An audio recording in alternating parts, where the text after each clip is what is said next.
Nestled in a tranquil, rural town, my current residence offers the charm of a close-knit community while still boasting modern amenities.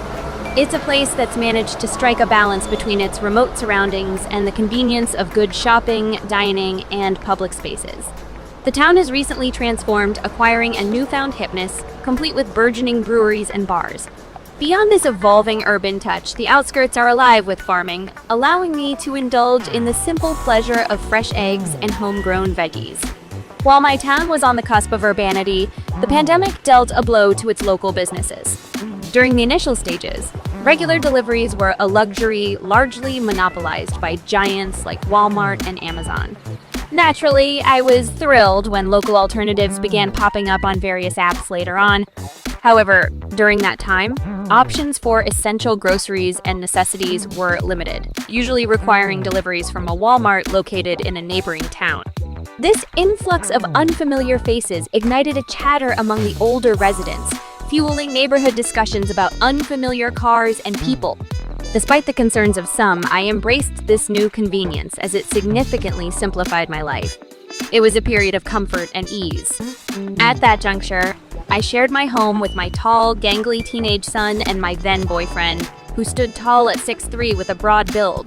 The limited space meant that their presence often made me feel a bit cramped. Seeking solace and space to work on various tasks, I occasionally dispatched them on errands or visits to my boyfriend's elderly parents. On one such day, a delivery arrived at my doorstep.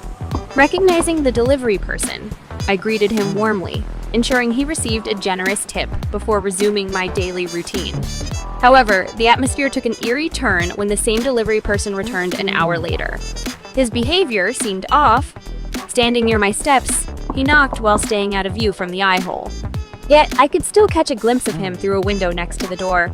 Focusing on my instincts, I engaged in conversation, speaking through the window's upper section, which allowed me to both maintain privacy and observe him.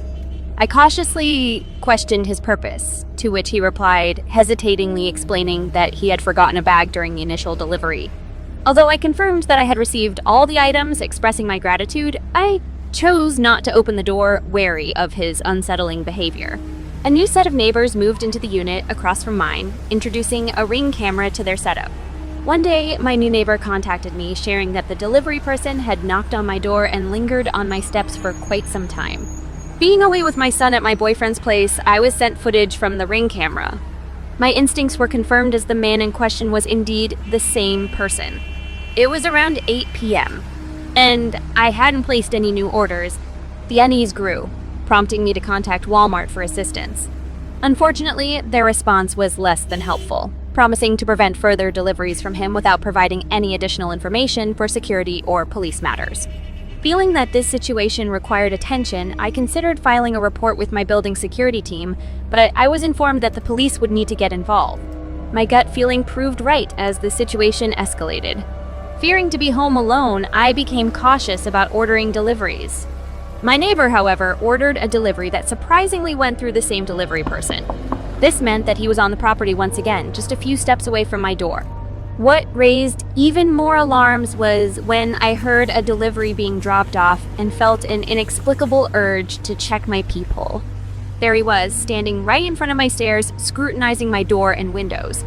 His presence lingered for several minutes until my neighbor retrieved her groceries, at which point I pointed out, that's the guy from the Ring camera. She, too, contacted Walmart, urging them to refrain from using that particular delivery person. Time went on, and Christmas approached. An assortment of items I had ordered from Amazon were expected to arrive simultaneously. Aware of their imminent arrival, I heard the drop-off, witnessed the delivery person walk away, and assumed I'd collect the items in a moment. I thought they'd be safe on the steps, backed by a security camera. Engrossed in the routine of plating dinner, the front doorknob, which I hadn't locked, gave a subtle turn. Although the deadbolt remained latched, the knob seemed to shift. I brought this to my boyfriend's attention, only for him to dismiss it as an auditory illusion. Unperturbed by my concerns, he threw the door open to reveal nothing. Yet, upon closer inspection, there he was, crouched by the wall under the window, silently trying to turn the knob. As my son joined the scene, confusion and curiosity written on his face, the delivery person asked for me by name. He must have gleaned my name from previous orders, as he used the name I had on my account, which wasn't the name commonly known to everyone. My boyfriend inquired about his purpose, to which the man reached down, retrieved the Amazon box, and simply said, "Delivery," before leaving. The scenario was puzzling at best. I explained to my boyfriend that those boxes were already delivered, causing him to realize the gravity of the situation. We promptly took the footage to the police while I attempted to communicate with Walmart. The police's attempts to involve Walmart resulted in frustration as they encountered customer service agents lacking the tools to address the situation.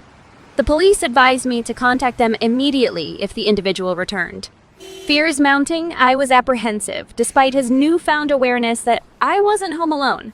There was a nagging worry that his actions might escalate further, leaving me to ponder the motives of someone with such unsettling behavior. Each possible scenario played out in my mind, leaving me on edge. At 11 p.m., the sprinkler system kicked in, effectively covering up the sounds outside as it moved across the property. The gravel-laden path and the splashes of water contributed to a symphony of noise. Amidst this orchestrated cacophony, I was startled by a peculiar shuffling sound when the system shifted to the next area. Considering the frequent presence of cats outside, I initially wasn't too alarmed. However, my sense of safety was shattered the next morning. As I prepared to leave for work, I noticed that both window screens had been removed and placed beneath the windows. Handprints were smeared across the glass, and although footprints were absent, deep, muddy imprints indicated a presence. I lodged another report, hoping for a more supportive response, only to be instructed to install a camera and remain vigilant. As for the final twist in this unsettling tale, it occurred late one evening when my boyfriend arrived after a long day's work around 3 a.m. The piercing sound of an altercation disrupted the otherwise serene atmosphere. With my boyfriend pulling into the parking lot, an unknown man slid beneath my car, attempting to evade notice. Sensing danger, my boyfriend feigned nonchalance, surveilling the situation from a distance as the man fiddled around my vehicle. Swift action was taken, leading to a call to the police. Upon inspection, an AirTag was found taped beneath my car, a chilling attempt at tracking me. Subsequently, the individual was apprehended and faced various charges. Although the authorities were contacted and I provided statements and incident reports, the possibility of testifying remained uncertain. Since then, the tide of incidents has ebbed, and I've been spared further unsettling encounters.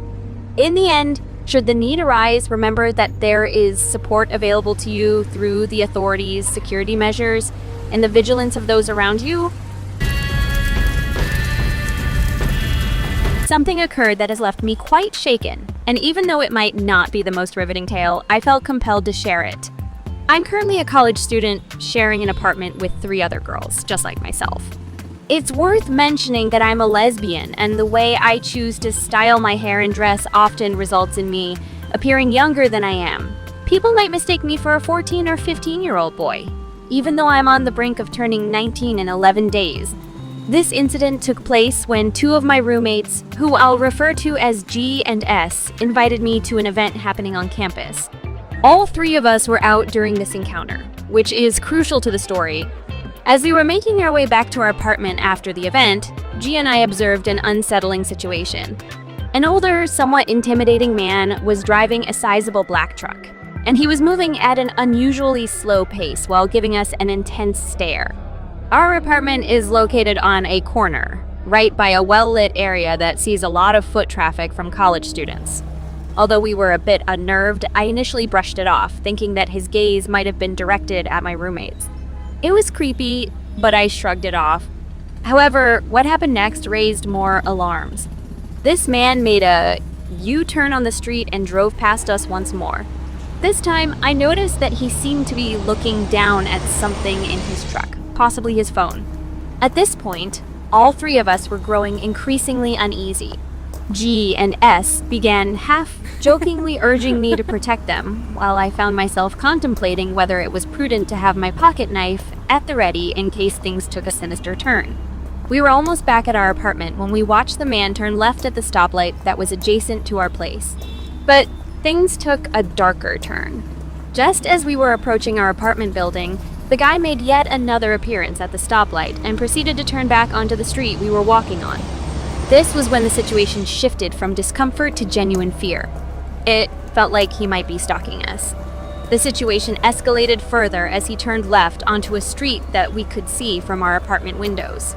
The area between our building and that street served as a parking lot for the college students in the vicinity.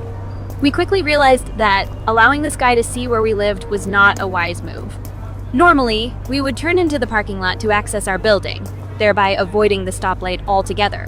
But this time, we decided to take the longer route, going all the way to the stoplight and circling our building, so that the creepy individual wouldn't be privy to our location, especially since he seemed poised to turn onto a different street. While making this strategic maneuver, G mentioned that she noticed another car performing the same odd U-turn that the initial guy had done. She voiced her suspicion that the first man might have an accomplice. This revelation only amplified our anxiety, propelling us into a state of alarm. We began speed-walking around our building towards our apartment, with S leaving me and G behind. Eventually, G and I broke into a run, which spurred S to follow suit. As we dashed up the stairs to our apartment, we were in full panic mode, screaming as we burst through the door to share the harrowing ordeal with our other roommate. For me, this was a new experience. I had never been stalked before. The potential target seemed like it might have been my two roommates. They're both stunning women with a distinctly feminine appearance, while my style often leads people to see me as a young boy. This probably means I attract less male attention compared to my roommates who don't dress similarly to me. Thankfully, we're all safe and sound, holed up in our apartment. As an extra precaution, I've secured the deadbolt on our door, but I have a feeling that tonight might be a sleepless one due to my heightened sense of paranoia. Thank you for joining us on this journey into the unsettling world of real-life survival horror. These stories serve as a reminder that the world can be a complex and sometimes dangerous place. We hope that by sharing these experiences, you'll be more vigilant and prepared, and that you'll always prioritize your safety and well-being. If you found these stories intriguing and want to stay updated on more spine, tingling content, make sure to hit that subscribe button and ring the notification bell. Also, let us know in the comments below if you've ever had a similar experience or if you have any survival tips to share. Remember, safety comes first. Stay aware, stay cautious, and stay tuned for more chilling stories right here on our survival horror channel. Story 1, this account I'm using is a throwaway, designed to keep something hidden from my partner. My life played out in a quaint little house nestled in a New Zealand small town, a considerable distance from the bustling hub of Auckland. This tale dates back around 6.5 years, so certain details might have been tweaked due to the passage of time. The incident I'm about to recount is one that continues to send shivers down my spine even now. Everything transpired when the sun was just beginning to warm the morning air. I had a grocery list in mind and intended to make a quick trip to the local market that consistently buzzed with activity from 8:30 in the morning onward. It was one of those regular days, but fate had other plans. As I swung open my front door, the sight that greeted me was far from ordinary. Resting right at the center of my doorstep was a flash drive, so petite that I nearly overlooked it. The initial reaction was a blend of confusion and caution. I scanned my surroundings half, expecting some teenage pranksters to jump out from hiding. Yet, the outside world was eerily silent, amplifying the flood of questions swarming through my mind. The most immediate thought was, who could have placed this here? The USB drive lacked any distinguishing features, just a plain and unmarked device. It seemed unlikely that someone would go out of their way to trek to my home and leave it there. And yet, that's exactly what had transpired. The origins remained a mystery. It was impossible to ascertain who had deposited it and whether they did so with the intention of piquing the curiosity of someone gullible enough to plug it in. Naturally, I did what any curious individual would do. I carried the flash drive indoors, reasoning it might be prudent to connect it to my computer.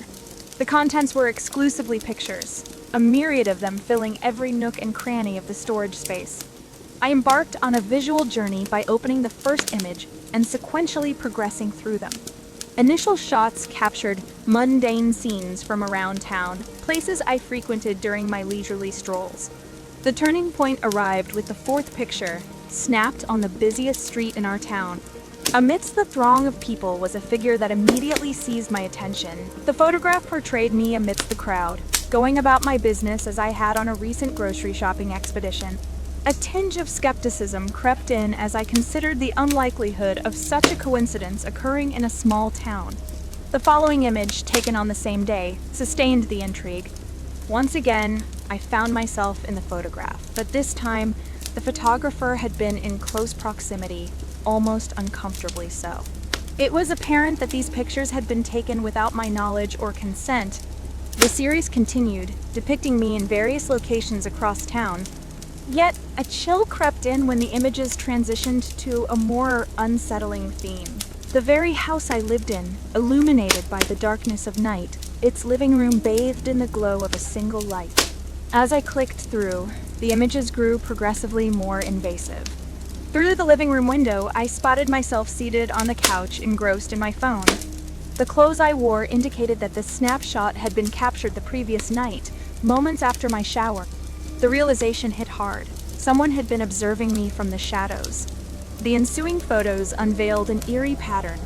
Shot after shot of me inside my own home, each taken from just outside a window. The stark contrast between the brightness within and the darkness outside shielded my voyeur from view. They didn't need a flash. The internal lighting illuminated their vantage point. The unsettling narrative continued with over 20 photos chronicling my every move inside the house. Then an unexpected twist emerged, a photograph originating from within my hallway. It became evident that the person behind the camera had invaded my home the previous night. My living room, my kitchen, my dining area, all documented, presumably after I'd retired for the night. The series escalated as the unidentified presence ascended my staircase, drawing ever closer to my slumbering form. A storm of thoughts ravaged my mind. Had I unwittingly antagonized someone? Could this be a sinister vendetta, or perhaps the work of an eccentric individual fixated on me? The most chilling thought loomed large. Was this an armed invader? Regardless of motive, the unnerving truth remained. Someone had trespassed my home, photographing every nook, including my bedroom. The climax emerged in the second-to-last picture, an image of me, sound asleep, blissfully unaware of the unwelcome guest within my sanctuary. And then the story concluded with a handwritten note, presented in stark close-up. Never hide a spare key under your doormat. The realization struck hard, like a thunderbolt. I felt exposed and vulnerable, and my safety was invaded. In the aftermath of this harrowing revelation, I made the decision to relocate, seeking solace in a new environment, far from the echoes of this sinister chapter. This incident unfolded in the backdrop of my childhood neighborhood, right as I had crossed the threshold into adulthood at 18. My bike became my steadfast companion, propelling me through the streets for hours on end while my ears were serenaded by the strains of music. It was a cherished retreat from the demands of reality, a divergence from the more common indulgences of reading or video gaming. The neighborhood, a circular enclave resembling a cul-de-sac, possessed a unique layout with 2 entry points and homes lining both the inner and outer edges of the loop. My biking ritual, save for the colder winter months, had been in place since my early teenage years. Back then, my excursions were punctuated by fleeting encounters, the occasional speedster or exuberant pooch dashing astray. However, shifty individuals were the farthest from my concerns.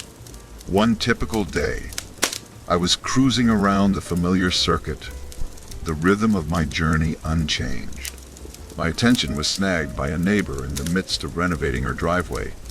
Unperturbed by the sight, I continued my laps, tracing the loop a few times.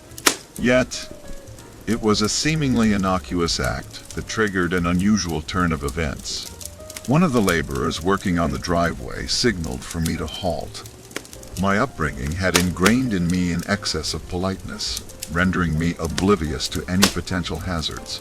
In a rather unsophisticated manner, I entered into conversation with the 2 men, all while maintaining a calculated distance and keeping my foot near the pedal, ready for swift escape. The exchange meandered through light-hearted queries, and my responses, earnestly polite yet curt, sought to draw a clear boundary. As the interaction wrapped up, I skillfully extricated myself and pedaled home, the comfort of my residence in plain sight. Guns were a fixture in my household, knowledge of which was not lost on me. This awareness lent me a sense of security, knowing that I could wield them in case of an emergency. Hence, the thought of them being aware wasn't a concern. Days elapsed, and I once again embarked on my customary bike ride around the block. Rounding a corner, a disconcerting sight greeted me. One of the men from before had parked a distinctive gold car in my driveway. Its dual rear-view mirrors resembled those of some police vehicles, a detail that clenched my gut in anxiety. Passing my house, I managed to disguise my apprehension, proceeding to circle the backside of the neighborhood. There, he had shifted his position, now stationed in front of the house he had been working on. He brought his vehicle to a halt, partially obstructing the road, and disembarked. Both his driver and back driver side doors were flung open as he intercepted my path, marking my second encounter with naivete. Remaining cautious, I maintained a comfortable distance. The stranger extended an invitation suggesting we grab lunch together. I promptly declined, citing my father's imminent presence at home. His skepticism was justified, as my father's truck was indeed absent. He wasn't home at that moment. Quick thinking led me to concoct a tale. My dad had parked his truck in the garage, busied with work there. With that, I promptly pedaled away, my escape hastened by a surge of adrenaline. The gold car and its ominous dual rear-view mirrors vanished from sight, yet the imprint of the experience persisted. The mere sight of a similar car could reignite that pit in my stomach, a residual effect of the encounter. That night, I mustered the courage to recount the events to my parents, seeking solace in their guidance. Their response, albeit with a tinge of jest, left me feeling unnerved. They suggested I should have indeed gone to lunch with him, irrespective of his intentions. The unintended implications stung, exacerbating my feelings of vulnerability and insecurity.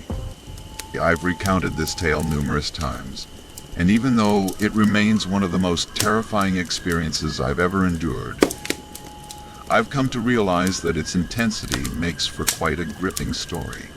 So, I've decided to share it with all of you here. Let me start by acknowledging that camping was never my cup of tea.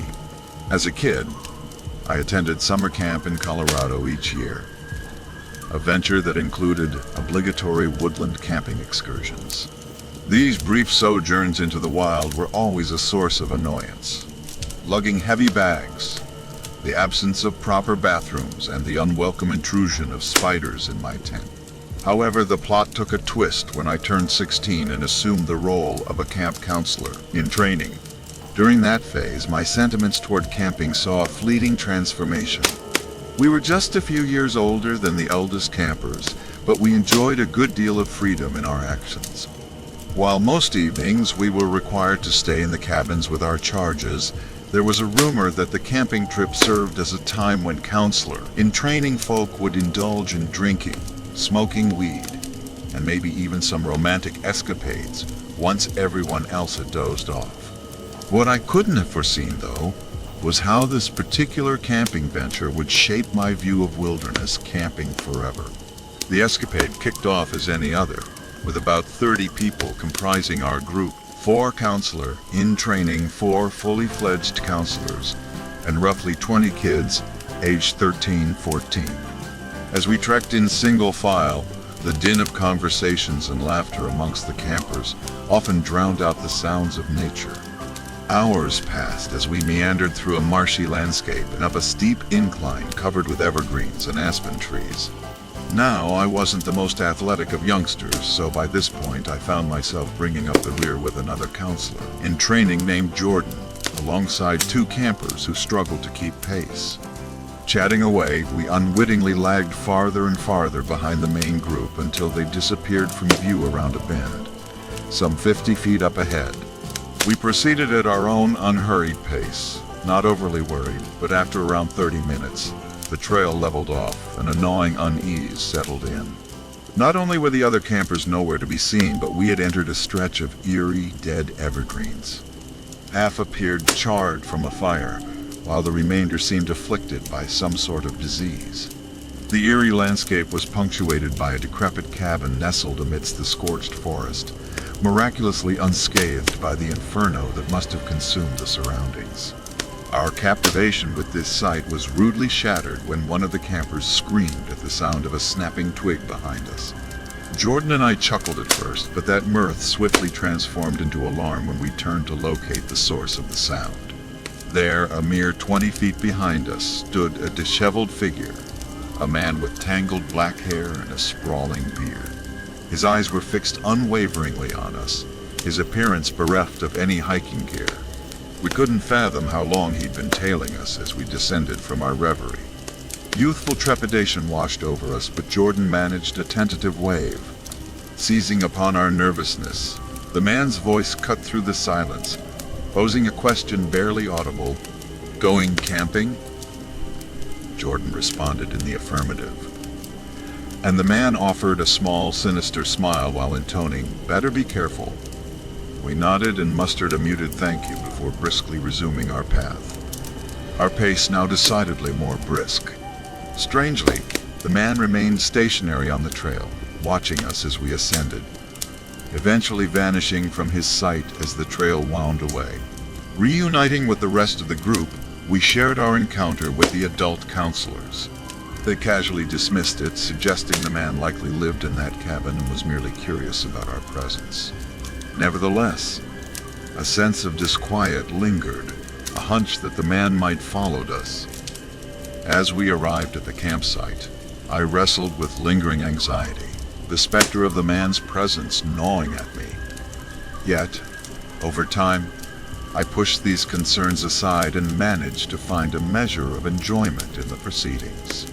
As night fell, the other campers retired, leaving Jordan and me to explore the illicit joys of a couple of pilfered Warm Mike's hard lemonades and a joint I had squirreled away for just this occasion.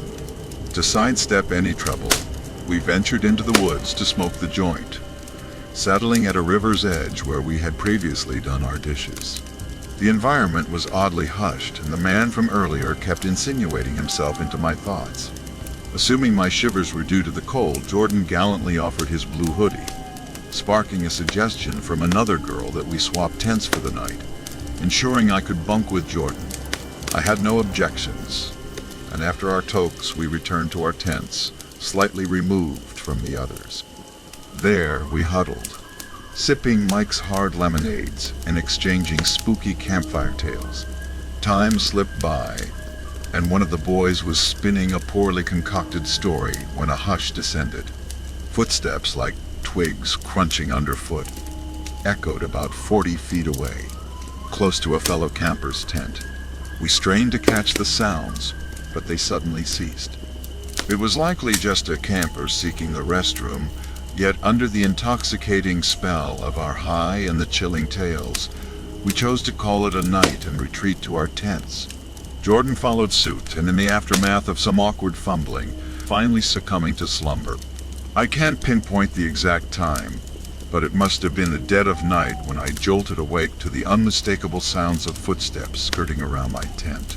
Pulsing with adrenaline, I lay still, attempting to regulate my breathing.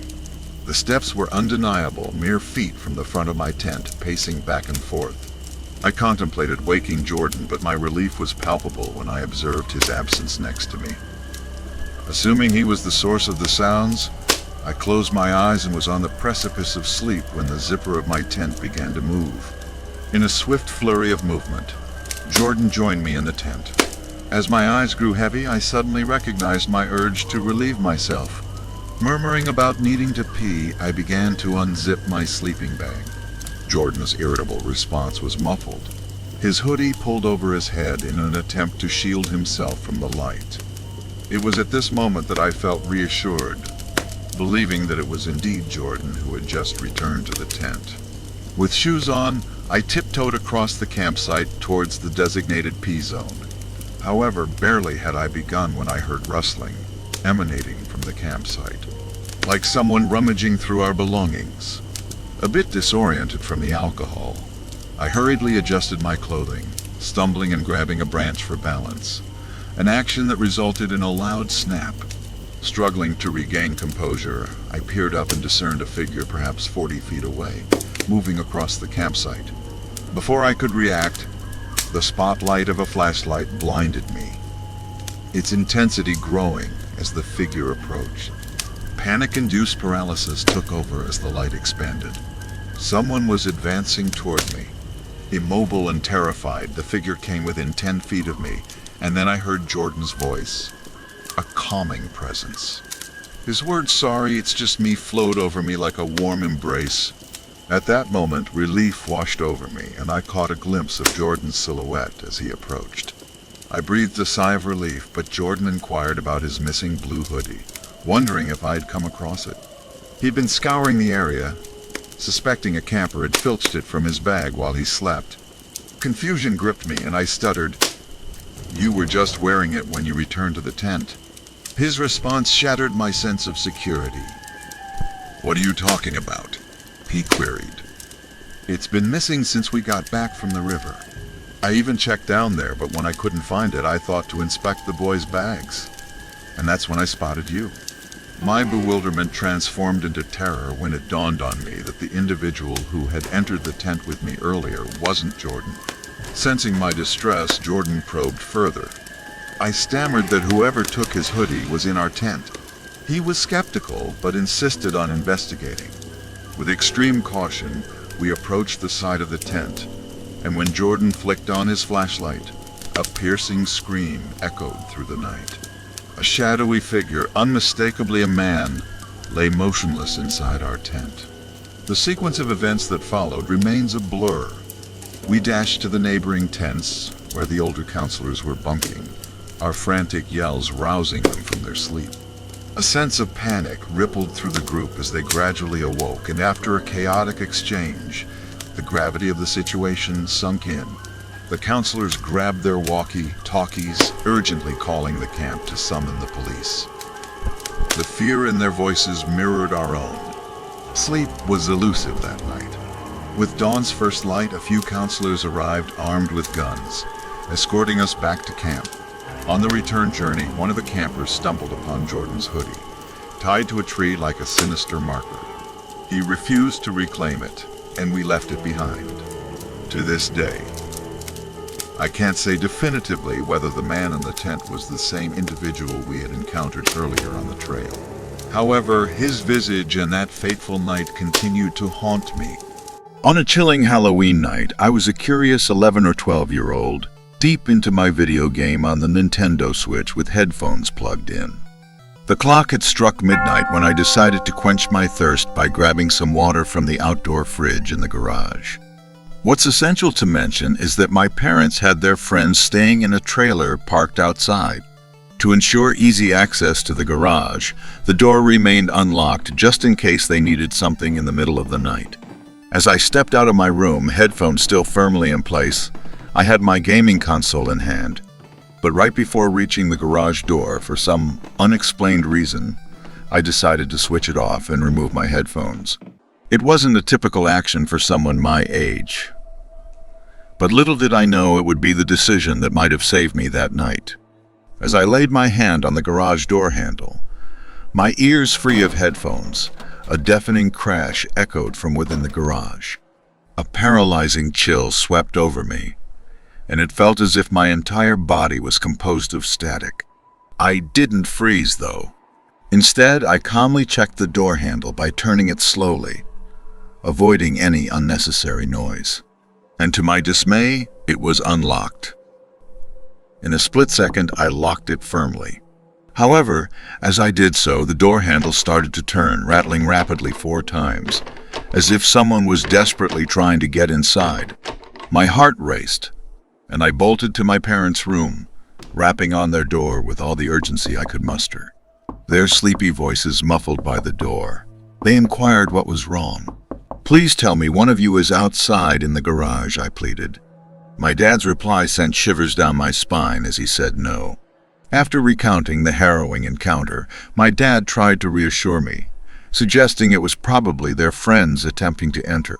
He advised me to unlock the door, and I, believing him, cautiously ventured outside, clutching a kitchen knife, courtesy of my fascination with horror stories. The next morning, my parents decided to double-check with their friends about the incident. To our astonishment, not only had they heard a stumbling noise outside their trailer, but they also distinctly remembered hearing a whispered expletive. To add to the eerie revelations, none of them had left the trailer that night. It became apparent that my swift reaction had not only stopped a potential intruder, but had also sent them scurrying away. As a result of that spine-tingling Halloween night, the door remained securely locked at all times during the dark hours, a chilling reminder of the malevolent presence that once lurked just beyond it. Welcome, brave souls, to Survival Horror Ambience. Prepare to journey into the realm of the unknown, where chilling tales and spine-tingling mysteries await. We invite you to step into the shadows, where fear and suspense reign supreme.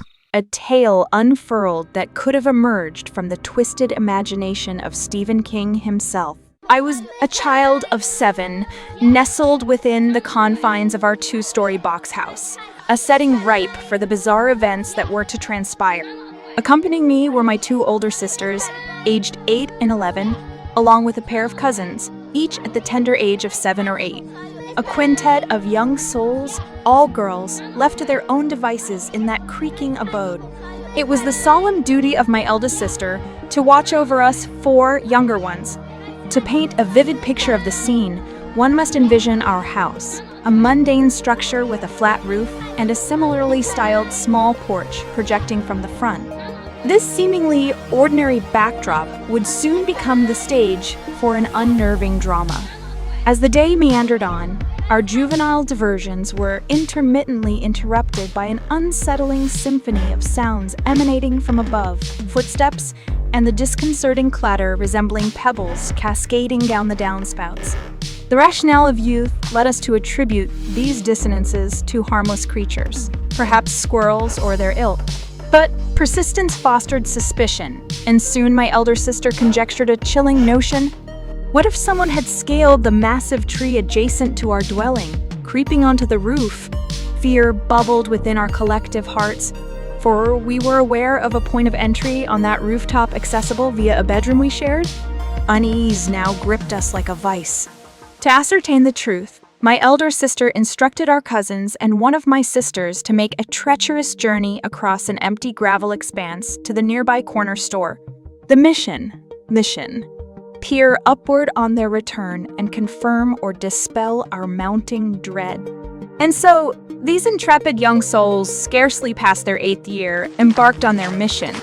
Midway through the barren lot, their curiosity impelled them to cast their gaze skyward. The sight that met their eyes was straight out of an 80s horror flick, akin to Johnny Depp's demeanor in A Nightmare on Elm Street, a man clad in an audaciously cropped football jersey, an embodiment of retro eccentricity, hunkered down on our very roof. A tumultuous eruption of panic carried them back to our sanctuary, where breathless and terrified, they relayed the bizarre apparition. In a state of near hysteria, my elder sister sought solace in our neighbor's deck, hoping to gain a vantage point from which to corroborate or discredit this macabre account. Alas, the rooftop's configuration thwarted her efforts, obscuring any sign of the unwelcome visitor. Summoning law enforcement was the next logical step. Temporal distortion seemed to take hold as the minutes stretched on, transforming into an agonizing eternity before the police arrived. Their entrance was marked by a palpable skepticism, dismissing our claims as mere childish fantasies crafted for attention. One officer embarked on a reconnaissance mission, driving to a vantage point uphill, a block away. Alas, the peculiar geometry of the rooftop denied any line of sight to a prone figure. And so, the onus was shifted back to us, 5 young souls, trembling and tearful, beseeched to search every nook and cranny of our own home. The specter of that potential intruder loomed large, his possible ingress haunting our every step. As if trapped in a living nightmare, we embarked on this terrifying mission. Our trembling hands and tear-filled eyes cast over corners and closets, but how keen can the vision of youth truly be? The officers departed without thorough investigation, leaving us alone in a house now infused with an unsettling dread. The unknown lingered. Was he lurking, concealed within, or had he vanished into the night? Hours elapsed before my mother finally returned, her presence a balm to our frayed nerves. We recounted the nightmarish sequence, only to be met by reassurances that the rooftop access was secured by a lock, an assertion confirmed by her subsequent investigation. The exterior, however, bore the damning evidence of our veracity. Footprints marred the earth, testimony to the man's descent from our rooftop sanctuary down the porch and into the flower beds below. My mother, a tempest of rage and disbelief, stormed to the local police station the following day. Each of us was subjected to interrogation. The consistency of our testimonies a testament to the truth of our words. The brass, however, remained unmoved, their skepticism unyielding in the face of innocence. The identity of that mysterious intruder, his purpose, and his knowledge of our juvenile isolation remained forever locked in the enigmatic folds of the 80s night. And thus, like a tale spun from the masterful pen of Stephen King, our narrative ended in unsettling uncertainty, the rooftops and shadows forever holding their secrets.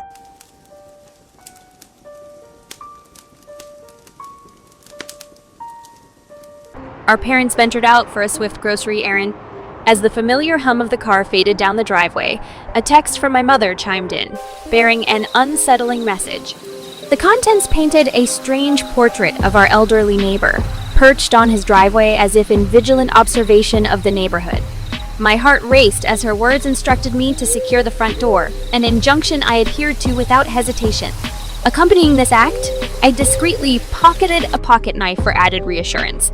In the dimly lit living room, my sister and I sought refuge, engrossed in a television show. Yet the serenity was shattered by an unexpected knock on the door. Instinct propelled me to act swiftly.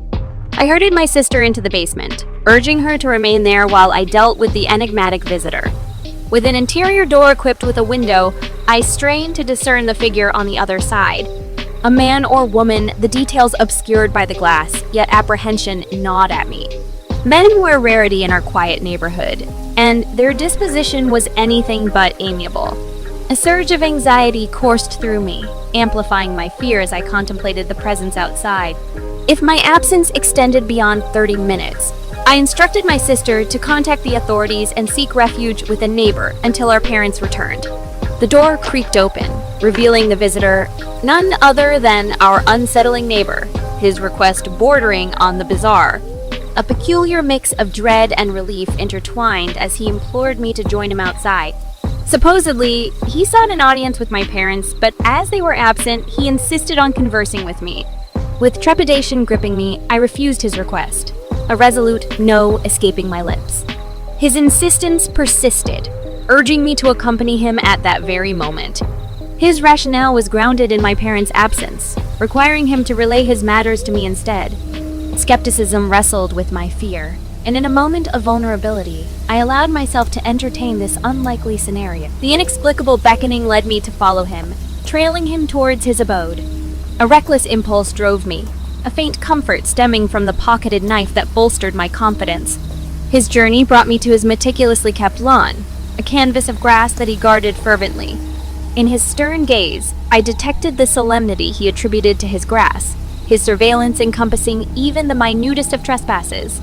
With a gravitas matched only by his overgrown lawn, he gestured toward patches of withered grass. A revelation spilled from his lips, accusations directed at our cats. These alleged culprits had purportedly visited his yard, wreaking havoc on his precious grass.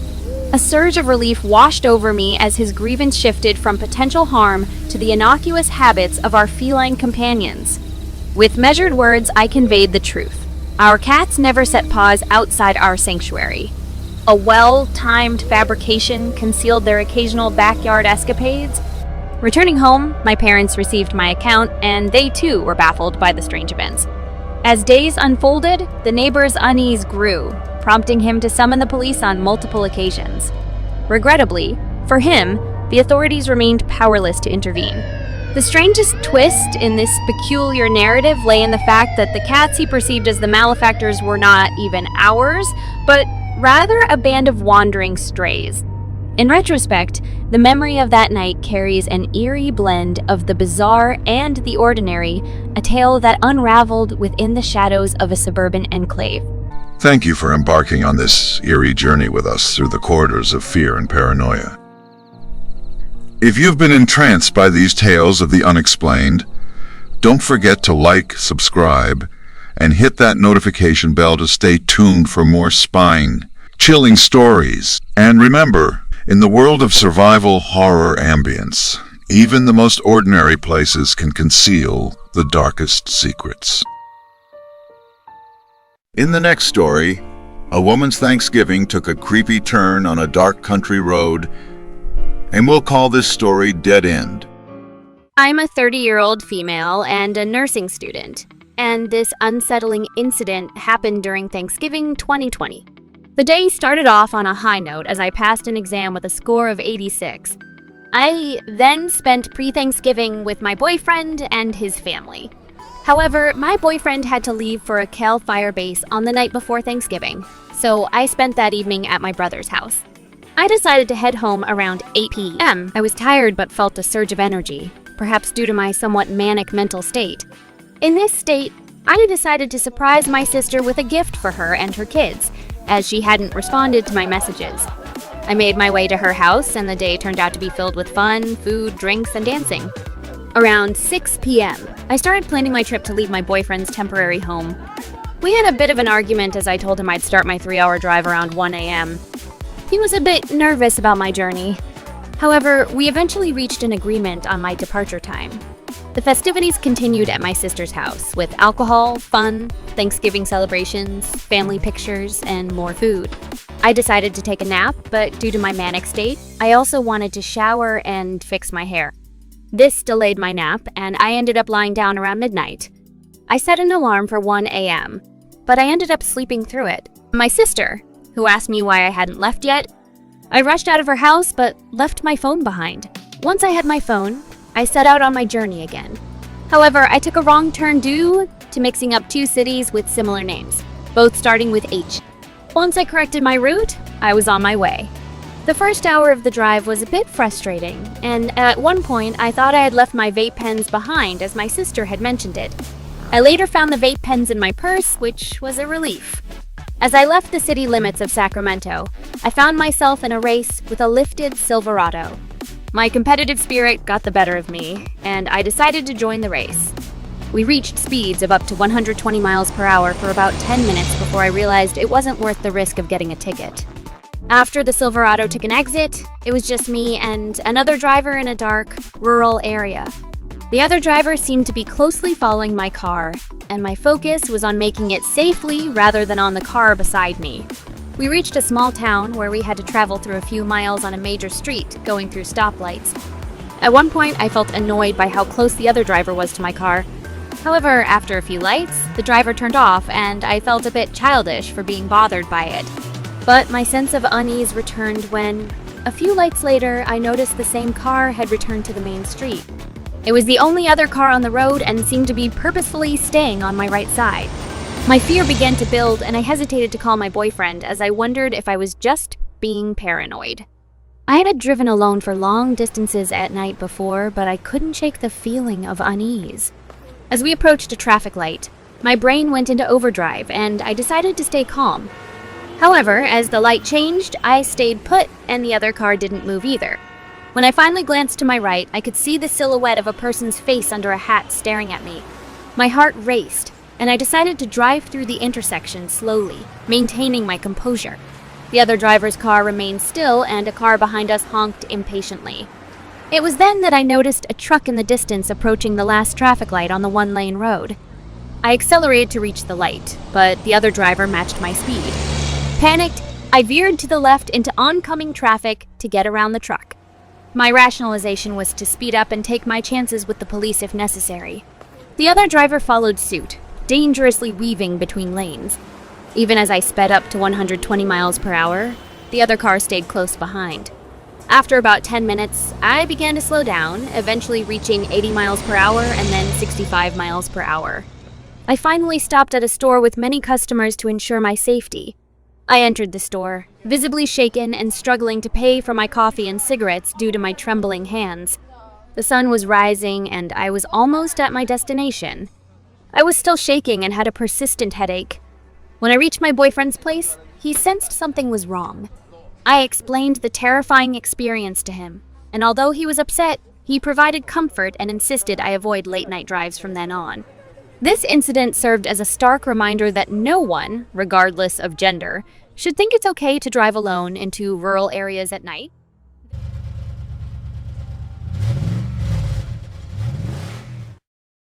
Halloween night had finally arrived and the air was electric with anticipation.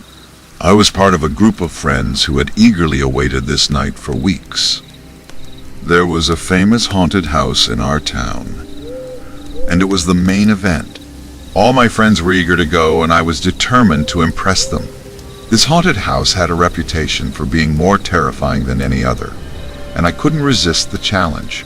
Dressed in our scariest costumes, we piled into a car and set out for the haunted house. As we pulled into the parking lot, the authenticity of the place was immediately striking. It resembled a grand, decaying mansion that had been abandoned for years. Fake blood was splattered all over the walls. Bloody handprints adorned the cracked and chipped glass windows, and oversized fake cobwebs with gigantic spiders clung to every available surface. In a hidden corner, a body bag lay in a pool of fake blood, creating a spine-chilling tableau.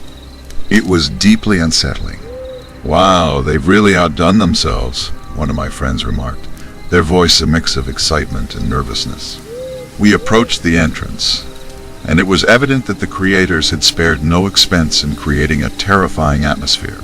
Fake severed bodies were strewn about, surrounded by ominous props such as bloodied weapons, axes, enormous knives, and chainsaws, all adorned with bits of fake guts. A fog machine filled the air with a thick white mist, which clung to our costumes. Overhead, strobe lights flickered, casting eerie shadows and adding to the sense of foreboding. As we ventured deeper into the haunted house, we encountered a series of terrifying scenes. In the dining room, zombie animatronics sat at a table. Their gauntlets filled with blood and organs spread across the plates. A dismembered man animatronic sprawled across the center of the table, its expression one of sheer horror with wide, screaming eyes. Despite my best efforts to appear brave in front of my friends, I couldn't help but feel genuinely spooked by the gruesome sights. Our journey through the haunted house continued, and we soon found ourselves in a section filled with scare actors dressed as infamous serial killers. Among them was an actor dressed as Michael Myers, standing in a dark hallway, partially concealed by the wall, clutching a hyper-realistic, bloody machete. His mask was unsettlingly accurate, and his menacing presence made my heart skip a beat. I was the first to spot him and brought him to my friend's attention, resulting in playful screams and nervous laughter. "Dude, that's creepy as hell," one of my friends said, staring at the Michael Myers actor. "I can't believe how real that machete looks." "Yeah, it's like he stepped right out of the movie," another friend added, still eyeing the sinister figure. We laughed off our unease, but the actor's realistic portrayal left an indelible mark on our psyches. Hours passed as we navigated the labyrinthine haunted house, but eventually, the thrills began to wane. It was time to call it a night. We made our way back to my house to relax and wind down. Inside the cozy confines of my home, we settled into our favorite group activity, attempting to shake off the lingering unease from the haunted house. "I swear that Michael Myers guy gave me the creeps," one of my friends confessed. "I know what you mean," I replied. They really nailed the authenticity in there. As the evening wore on, my friends decided it was time to head home. I bid them farewell, and one by one they left my house until I was alone. I retreated to my room, wanting to relax until I fell asleep. I put on some YouTube videos, the soft glow of the screen filling the room, and soon I began to nod off. But just as I was drifting into slumber, the sound of shattering glass jolted me awake. Panic and confusion washed over me as I shot up in bed. It took a moment for the reality of the situation to sink in. The shattering glass was real. I always kept a baseball bat within reach just in case. I grabbed it and, with trembling hands, began to creep out of my room, determined to investigate the noise. In the living room, I discovered a large glass window shattered, with shards of broken glass glistening like malevolent diamonds on the floor. It was a warm, breezy night, ruling out the possibility of an accidental breakage. Fear gripped me as the realization hit. Someone was in my house. I tightened my grip on the bat, my breath coming in heavy, uneven gasps. My heart raced as I heard faint but unmistakable thuds coming from my bedroom. Whoever it was, they were looking for me, and a gut feeling told me their intentions weren't benign. The heavy footsteps grew closer, and I found myself frozen in fear, unable to do anything but stand there, trembling with terror. The footsteps suddenly stopped, and the house fell into an eerie silence, broken only by the chirping of crickets outside.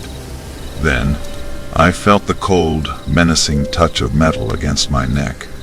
A huge machete pressed threateningly against my throat.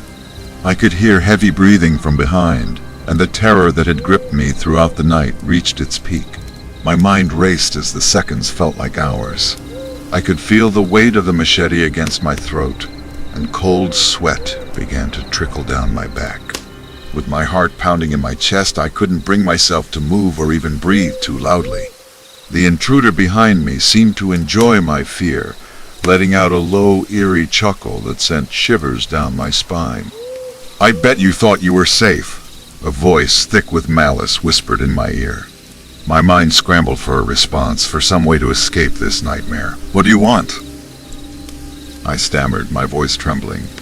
The machete pressed harder against my throat in response, causing me to wince. "That's not important right now. What's important is what you're going to do for me." Fear coursed through my veins, but I managed to croak, "What do you mean?"